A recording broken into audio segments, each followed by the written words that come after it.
आतंकी हमले में एनआईए की चार्जशीट। आज एनआईए दाखिल करेगी चार्जशीट। जम्मू की एनआईए कोर्ट में दाखिल करेगी चार्जशीट। 22 अप्रैल 2025 को हुआ था पहलगाम हमला। आतंकी हमले में 26 लोगों की जान गई थी। आपको बता दें कि आज एनआईए चार्जशीट दाखिल करेगी। जम्मू की एनआईए कोर्ट में यह चार्जशीट दाखिल की जाएगी। 22 अप्रैल को पहलगाम हमला हुआ था और आतंकी हमले में 26 लोगों की जान गई थी। और पहलगाम आतंकी हमले में एनआईए आज जम्मू की एनआईए कोर्ट में चार्जशीट दाखिल करेगी।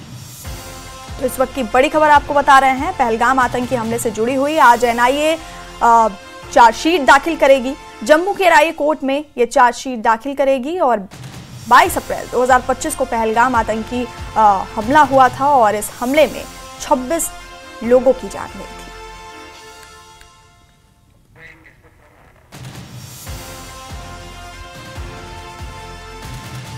22 अप्रैल को पहलगाम आतंकी हमला हुआ था और आज एनआईए उसको लेकर के एनआईए कोर्ट में चार्जशीट दाखिल करेगी। जम्मू के एनआईए कोर्ट में चार्जशीट दाखिल की जाएगी। पहलगाम आतंकी हमले से जुड़ी इस वक्त की बड़ी खबर आप तक पहुंचा रहे हैं।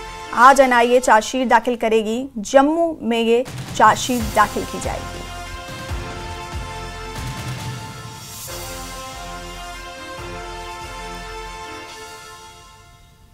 तो 22 अप्रैल 2025 को पहलगाम आतंकी हमला हुआ था और हमले में 26 लोगों की जान गई थी। और इससे जुड़ी आपको बड़ी खबर इस वक्त की बता रहे हैं कि पहलगाम आतंकी हमले में एनआईए आज चार्जशीट दाखिल करेगी। जम्मू के एनआईए कोर्ट में ये चार्जशीट दाखिल की जाएगी।